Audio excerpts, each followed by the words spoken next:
Olá, pessoal! Estamos aqui hoje mais uma vez para refletirmos juntos a nossa liturgia do dia, tá certo?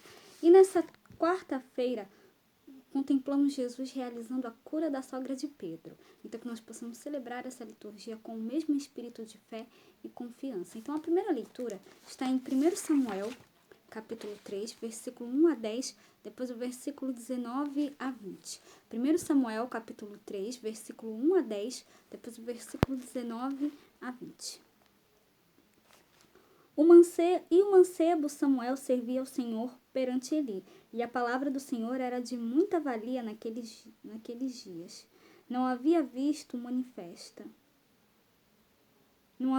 manifesta. E sucedeu naquele dia que, estando Eli deitado no seu lugar, e os seus olhos se começavam já a escurecer, que não podia ver, e estando também Samuel já deitado, antes que a lâmpada de Deus se apagasse no templo do Senhor, em que estava a arca de Deus, o Senhor chamou a Samuel e disse a ele: Eis-me aqui. E correu a Eli e disse: Eis-me aqui, porque tu me chamaste. Mas ele disse: Não te chamei eu, torna a deitar-se. E foi e se deitou. E o Senhor tornou a chamar outra vez a Samuel. E Samuel se levantou e foi a Eli e disse: Eis-me aqui, porque tu me chamaste. Mas ele disse: Não te chamei eu, filho meu. Torna a deitar-te. Porém Samuel ainda não conhecia o Senhor e ainda não lhe tinha sido manifestada a palavra do Senhor. O Senhor, pois, tornou a chamar a Samuel terceira vez, e ele se levantou e foi a Eli e disse: Eis-me aqui, porque tu me chamaste. Então entendeu Eli que o Senhor chamava um mancebo. Pelo que Eli disse a Samuel: Vai-te deitar, e há de ser que, se te chamar, dirás: Fala, Senhor, porque o teu servo ouve. Então Samuel foi e se deitou no seu lugar. Então veio o Senhor ali, e ali esteve, e chamou como das outras vezes: Samuel, Samuel. E disse Samuel: Fala, porque o teu servo ouve. E crescia Samuel, e o Senhor era com ele, e nenhuma de todas as suas palavras deixou cair em terra. E todo Israel, desde Dan até Berseba, conheceu que Samuel estava confirmado por profeta do Senhor. Então aqui na primeira leitura, a gente nós vimos Deus falando com Samuel através de um sonho. E aí ele pensou que fosse Eli que estivesse falando com ele, e aí ele entendeu que era o Senhor que estava falando com Samuel e pediu para que ele dissesse: quando chamarem você, você diga: Fala, Senhor, teu servo escuta.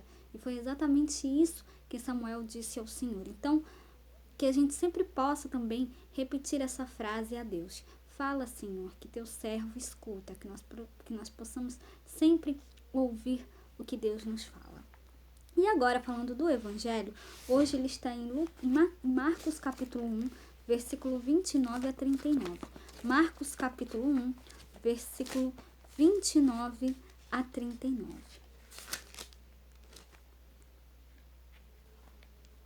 E logo saindo da sinagoga, Jesus, Tiago e João foram para a casa de Simão.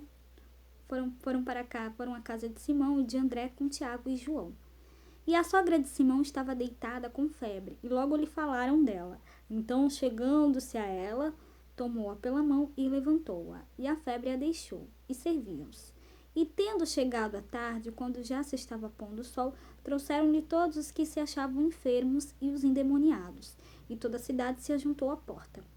E curou muitos que se achavam enfermos de diversas enfermidades, e expulsou muitos demônios, porém não deixava falar os demônios, porque o conheciam. E levantando-se de manhã muito cedo, fazendo ainda escuro, saiu e foi para um lugar deserto, e ali orava. E seguiram-no Simão e os que com ele estavam. E achando-lhe, disseram: Todos te buscam. E Jesus lhes disse: Vamos às aldeias vizinhas, para que eu ali também pregue, porque para isso eu vim. E pregava nas sinagogas deles por toda a Galileia e expulsava demônios. Então, na cura da sogra de Pedro, contemplamos Jesus saindo da sinagoga e entrando em casa com seus discípulos. Casa no Evangelho de Marcos quase sempre é símbolo da igreja, com 4 verbos, e é descrita a forma como o Senhor curou. aproximou-se, segurou sua mão e ajudou-o a levantar-se. Jesus sempre se aproxima das pessoas, segura cada uma pela mão, ajudando-as a levantar-se de seus sofrimentos. Então, Marcos acrescenta um detalhe importante e significativo. Depois de curada, a mulher começou a servi-los. Então, toda a ação de cura de Jesus faz com que as pessoas se disponham a servir os outros, característica própria dos discípulos e discípulas de Jesus. Então, se padecemos de alguma enfermidade, seja de ordem física ou de ordem espiritual, procuremos deixar que Jesus se aproxime de nós, nos segure pela mão, nos ajude a levantar-nos, curando-nos para que possamos servir como devemos, na qualidade de discípulos testemunhas de Jesus, o Senhor, tá certo? Então, era isso que eu tinha para falar para vocês hoje. Muito obrigada a todos por curtirem, por comentarem. Aqueles que só assistem mesmo, também agradeço. Espero que vocês tenham gostado dessa reflexão de hoje. Espero encontrá-los todos aqui amanhã, quinta-feira, se Deus quiser, para continuarmos refletindo cada vez mais as leituras da Sagrada Escritura. Então, muito obrigada a todos e até a próxima, se Deus quiser.